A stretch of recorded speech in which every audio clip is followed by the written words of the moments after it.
televidentes, bienvenidos a este nuevo episodio de Activa tu Bienestar. Hoy hablaremos de un tema muy común, muy importante, que es el trastorno de ansiedad y depresión. Para tratar este tema nos acompaña nuevamente Mónica. Bienvenida siempre. Bueno, un cordial saludo para todos, comunidad de Jardín, para Antena 4, todo el equipo que labora con ustedes y bueno, como siempre, muy complacida de estar acá en este espacio. Muchas gracias. Bueno, empecemos a hablar un poquito del tema. ¿Qué es el trastorno de ansiedad y cómo se manifiesta? Bueno, a ver, lo primero que hay que decir es que los trastornos del estado de ánimo, los cuales hacen parte de los dos que vamos a hablar, ansiedad y depresión, pues son cuadros que son las enfermedades mentales y los trastornos mentales que más se presentan casi que a nivel mundial, ¿cierto? Entonces, hay un gran énfasis puesto sobre este tema en intervención, en entender, en poder tener propuestas pues para mejorar las condiciones de salud mental. Entrando en materia, la ansiedad es un trastorno del estado de ánimo en el cual la persona está excesivamente nerviosa, está con unos niveles de angustia muy altos.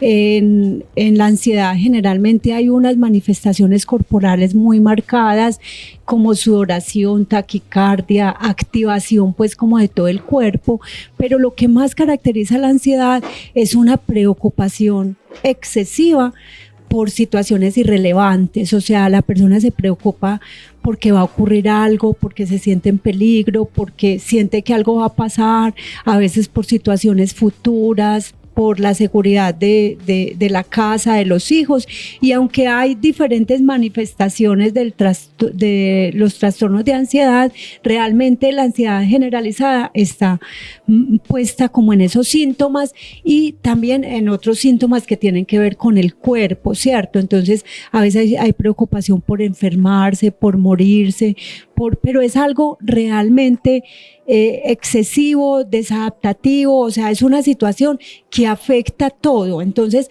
cuando ya la persona está en este estado, también tiene otros síntomas como dolor de cabeza, cefalea, problemas gastrointestinales, gastritis, problemas musculares, ya entra a afectarse otras situaciones de su vida como el sueño. Entonces la persona por toda esa carga corporal que tiene, ese estrés de estar absolutamente en estado de ansiedad, puede tener afectaciones del sueño. Hay diferentes niveles de insomnio, generalmente de conciliación o de intermedio, se despiertan las madrugadas o ya se despierta muy temprano y no puede dormir. También puede haber afectación del apetito, a veces en términos de inapetencia, pero muchas veces en términos de ansiedad por la comida, de querer comer más, necesidad de comer dulces, necesidad de sentir que hay un vacío que hay que llenarlo con alimentación, ¿cierto? Entonces, y bueno, es como en términos generales como el cuadro de la ansiedad. Un estado de alerta constante. Sí, es un estado de alerta. En el cerebro generalmente hay unas sustancias que más se activan con la ansiedad, que cuando realmente es muy orgánico y realmente cuando están estos estados de alerta tiene que ver mucho, por ejemplo, con sustancias como el cortisol, como la adrenalina, que son sustancias que activan totalmente el cuerpo, ¿cierto? Y una cosa muy importante es el tiempo. La ansiedad se mantiene en el tiempo, o sea, no es una cosa que hubo algo episódico y usted empezó a sentirse así activado, no, sino que es el real funcionamiento de las personas y a veces ocurre que en el día hay una cantidad de cambios en ese estado ansioso, ¿cierto? La persona a veces despierta y puede sentirse tranquila, a veces puede lograr tener sueño reparador, pero a medida que va pasando el día se van subiendo como una meseta en ese estado y en esa activación corporal que afecta mucho la vida de la persona. Entonces hay como ciertas cosas que detonan esa ansiedad y te pregunto, ¿se detona a través de esa parte del pensamiento, de esa preocupación por algo, o puede aparecer solo el síntoma físico, o siempre van en conjunto? puede manifestarse de diferentes formas, ¿cierto? Pero en general siempre funcionan en conjunto, ¿cierto? Siempre, de todas maneras, hay un componente de cognitivo en la ansiedad, o sea, de pensamientos muy racionales. Esos días, en el abordaje con una paciente, ella me decía, es que yo no soy capaz de hacer esta actividad y nunca la hago porque creo que me va a pasar esto, mil cosas. Y yo le preguntaba, ¿y desde cuándo usted no es capaz de hacer esa actividad? Y me dijo, de toda la vida. Yo nunca hago esa actividad porque... Y yo le dije, ¿y algunas veces la he hecho? Sí, algunas veces. ¿Y cuántas veces ha pasado lo que usted piensa? Me dijo, ninguna.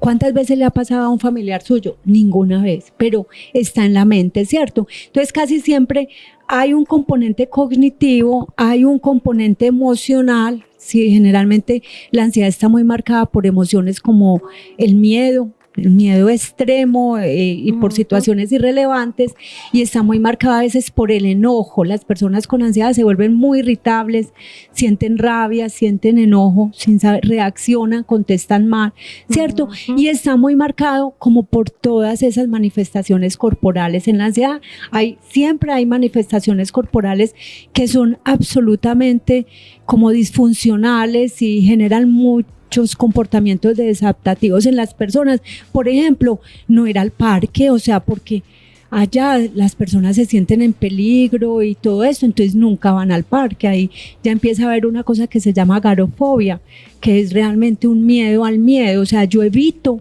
hay conductas de evitación para no enfrentar esas situaciones que la persona está evaluando como absolutamente peligrosas o que le van a generar malestar. Es una configuración mental como difícil de desprogramar. Muy difícil, la ansiedad es absolutamente difícil de desprogramar.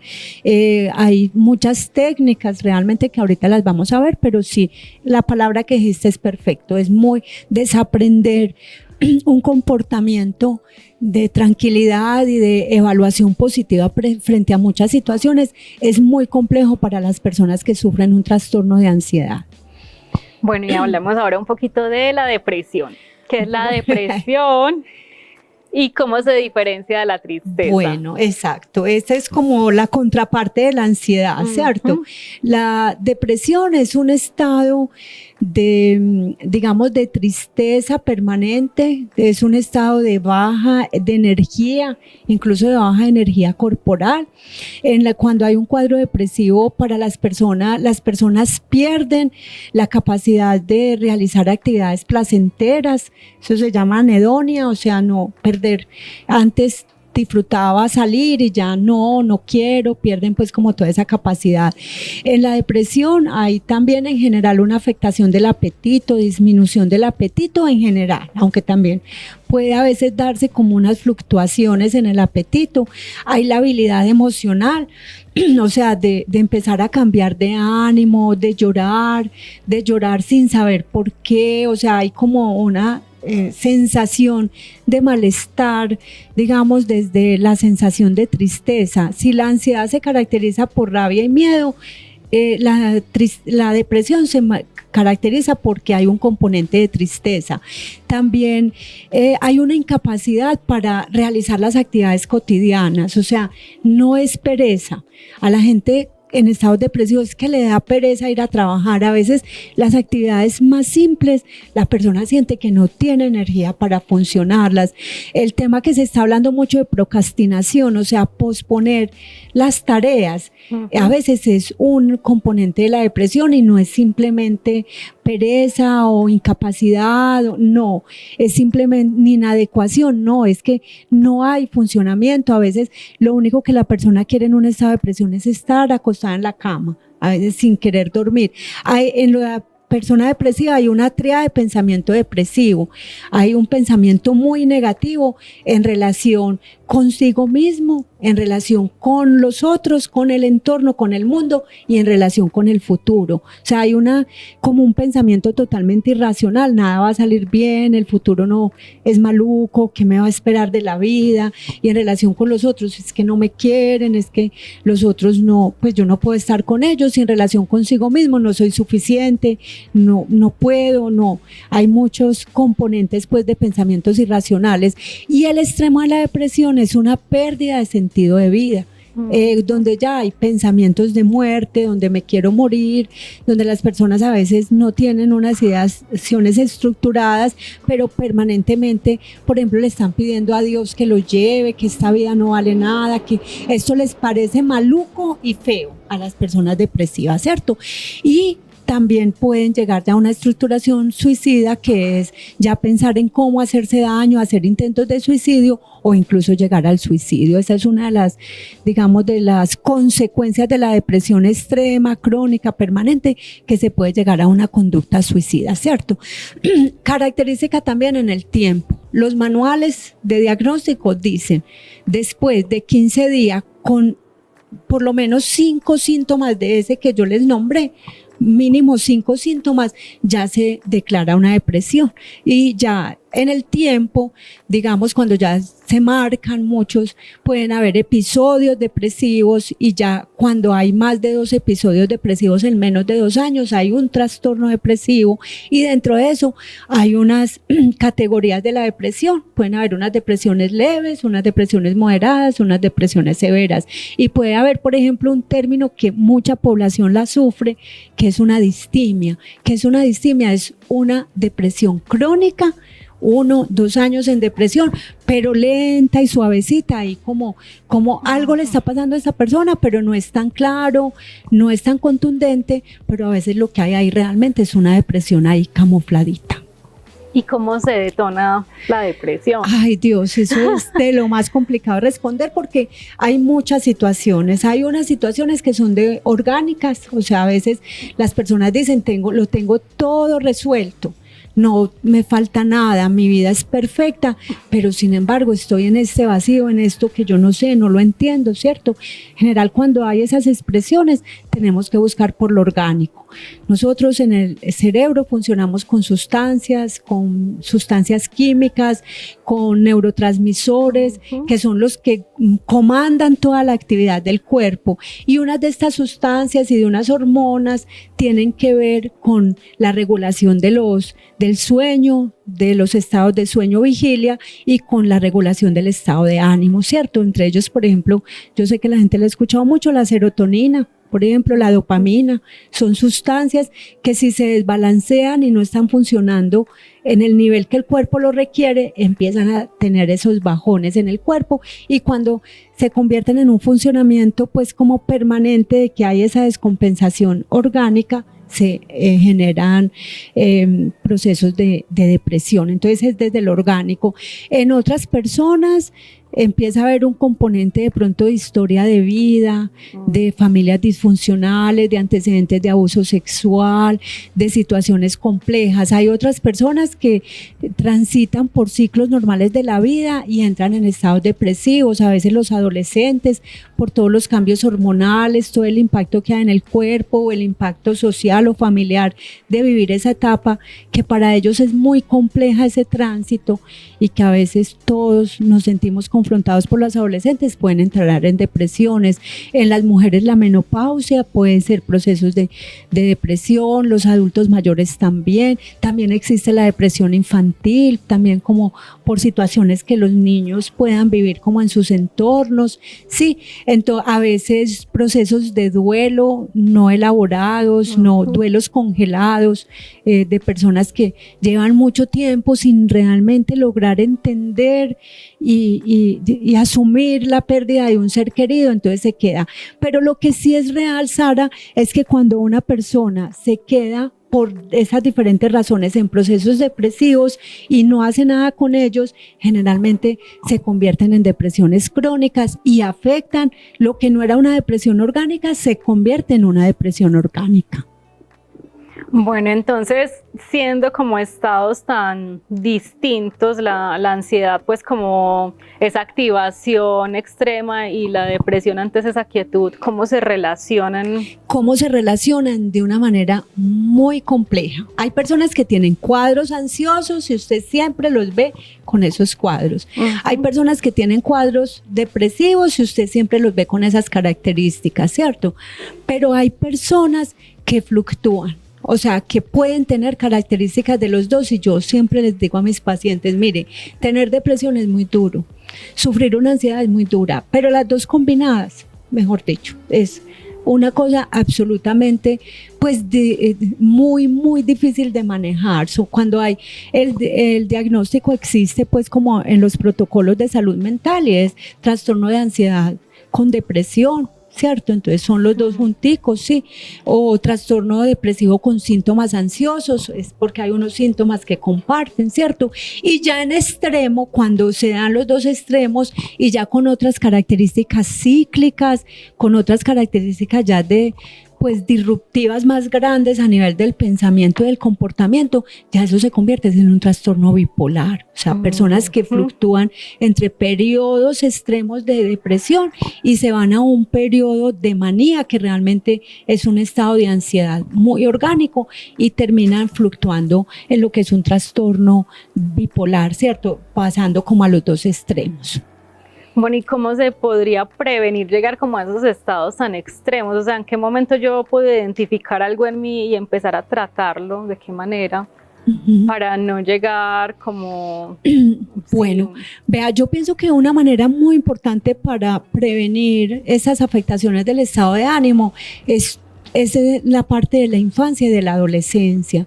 O sea, de estar muy atentos a los cambios, a las manifestaciones emocionales, a poder medir nosotros los adultos que somos los que acompañamos los procesos de niños, niñas y adolescentes, cuando realmente hay cambios, porque como muchas situaciones orgánicas y de los seres humanos, entre más tempranamente se detecten y se intervengan, como muchas situaciones de nosotros son más manejables, pueden tener mejor pronóstico, ¿cierto? Entonces también con nosotros, a veces las personas cuando están iniciando ya adultas, procesos de ansiedad o depresión, ellas mismas no se dan cuenta. O sea, la persona tiene que tener un alto nivel de autoconciencia para decir, estoy deprimido o estoy ansioso. Generalmente, ¿quién se da cuenta? Su entorno. Entonces, yo creo que una tarea muy importante de todos es tener conocimiento de esto.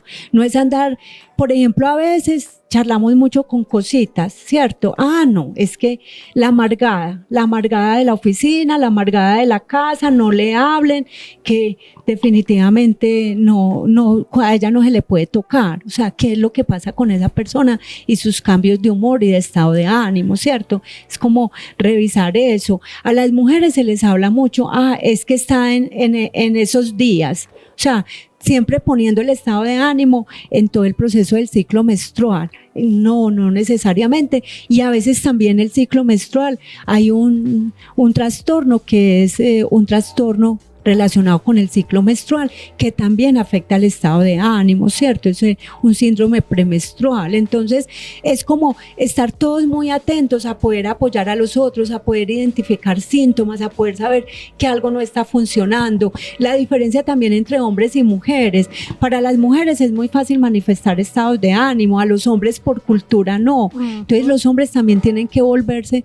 muy autoobservadores y muy responsables de su salud mental, porque realmente cuando los hombres padecen estados de ansiedad o depresión, como la sociedad los ha llevado a una represión absoluta, es muy devastador. Es por eso que los índices de suicidio son más altos consumados en hombres que en mujeres. Es por eso que en términos de ansiedad se mueren más fácil de problemas cardíacos los hombres que las mujeres, porque sufren más, porque aguantan más, porque reprimen más. Entonces es tener procesos de psicoeducación, que eso lo hacemos mucho en los colegios, con todo el mundo, esto que ustedes están haciendo, y ya cuando hay cuadros configurados hay que buscar procesos de evaluación, médico, con psicólogo, con psiquiatra, no tener temor a ir al médico, al psiquiatra, porque también son alternativas que nos pueden ayudar, pues como en los procesos de abordaje de intervención.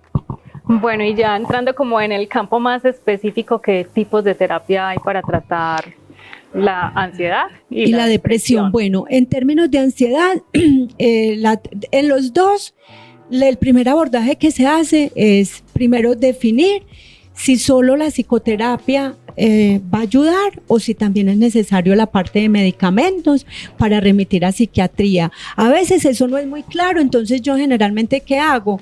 Cuando no es muy claro, hacer un primer abordaje psicoterapéutico de seguimiento rápido y para poder definir si es necesario la ayuda con medicamentos. El segundo enfoque de la terapia es el autoconocimiento, la autoconciencia. Mientras usted no tenga conciencia de enfermedad, el mundo entero lo puede mandar a terapia y usted, entonces hay unos procesos de registro de los comportamientos, de los pensamientos, de llevar como un diario, de mirar cuáles son los factores desencadenantes, y eso empieza a ayudar. Y ya luego, cuando se tiene, digamos, configurado el problema y ya hay unas herramientas que, por ejemplo, la terapia, yo aplico mucho la terapia cognitivo-conductual, pero también con unos ejercicios y unos enfoques de la escuela humanista, porque me parece que a lo conductual le falta como un poquito para tener una visión como más holística y más integral, y yo manejo las dos escuelas, entonces las combino un poquito, ¿cierto? Para la ansiedad es necesario trabajar muchas propuestas de relajación, de aprender a respirar, de aprender a conocer cuáles son los detonantes, manejar los pensamientos, la modificación de pensamientos irracionales. Hay procesos muy especiales, por ejemplo, de programación neurolingüística, de cómo usted puede desaprender muchos procesos en su cuerpo y volverlos positivos a su favor. Algo tan simple que me viene funcionando mucho en terapia. Yo lo llamo así, pero eso en terapia tiene otro nombre, se llama frases de poder. Siempre hay un diablito interior que te está diciendo que eres feo, que no funciones, que no salgas al parque, que te van a mirar. Entonces yo, frente a eso que siempre me está diciendo mi pensamiento, que es irracional y negativo, se construye en terapia una frase que es todo lo contrario. Soy tranquilidad, soy alegría, me puedo comunicar bien con los otros, siempre en términos positivos y del presente. Y cada que aparece esa frase disruptiva, yo empiezo a proponerme esa otra frase y empiezo a bloquear el pensamiento, y empiezo al mismo tiempo a hacer un ejercicio de relajación y de controlar mi cuerpo y a darle mucho oxígeno al cerebro, y generalmente con el tiempo poner esa contrastación de pensamiento ayuda. Para la depresión a veces es todo lo contrario, hay unos ejercicios bellísimos, lo mismo. Considerar si es terapia, psicoterapia, medicación con psiquiatra o médico, que la persona sea muy consciente y evaluamos todos los síntomas de la depresión. En las personas depresivas sí o sí hay que hacer psicoeducación de higiene del sueño, porque es enseñarles cómo conciliar el sueño. En ansiedad también, y empezar también a proponer, por ejemplo, hay ejercicios de activación y hay ejercicios para bloquear o para modificar esa tríada cognitiva negativa, y hay unos ejercicios también de poder para empoderar como a la persona, pero con la ansiedad y con los dos hay que tener mucha paciencia. Ellos tienen que tener mucha paciencia y tienen que estar muy dispuestos a hacer los ejercicios, pero hay muy buen pronóstico. O sea, cuando las personas realmente se disponen, hay muchas posibilidades de que no entender. La gente ha normalizado mucho la depresión. Y hasta la ansiedad, es que yo soy así, ella desde chiquita es así, reactiva, enojona, irritable. No, fíjese que hay unas situaciones que la llevan allá y que ella está sufriendo. La ansiedad y la depresión son estados de sufrimiento realmente muy grandes y muy difíciles para la persona que los está manejando, e incluso para el entorno, para su familia y los cercanos. Bueno, entonces el entorno también se ve muy afectado, las personas cercanas, las personas que los quieren, también pueden, me imagino, que tener algún síntoma relacionado con eso, pues porque si convivo todo el tiempo con una persona irritable, algo se me va a pegar de eso. ¿Cómo podrían manejarlo? Bueno, vea, en familia casi siempre hay un asunto con los estados depresivos, y es que generalmente hay muchas personas que portan el síntoma, pero en general la dinámica de la familia ha llevado a eso.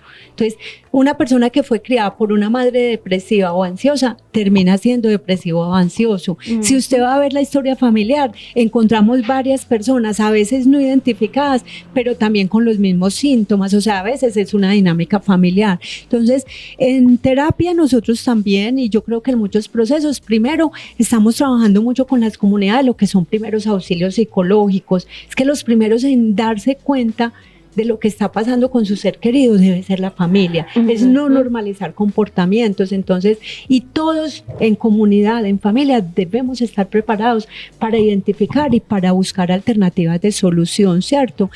También a los cuidadores, a los que están más pendientes de los otros, también hay que prestarles atención. Entonces, a veces las terapias se deben convertir en procesos integrales, donde también se llama a la mamá, se llama al hermano, a veces pueden haber secciones conjuntas, el trabajo se hace con la persona con depresión y ansiedad, pero casi siempre hay un responsable de terapia que también va en algunos momentos y recibe recomendaciones y recibe pues como mensajes importantes para llevar a la familia para poder ayudar como en los procesos. Esa familia debe estar muy pendiente de valorar los cambios, porque cuando las personas empiezan a cambiar es como si no pasara nada, pero cuando está ansioso e irritable todo el mundo se le va encima. Entonces realmente desde el funcionamiento mental que podía decir yo, me prestan atención cuando estoy triste, entonces mejor quedémonos en la tristeza.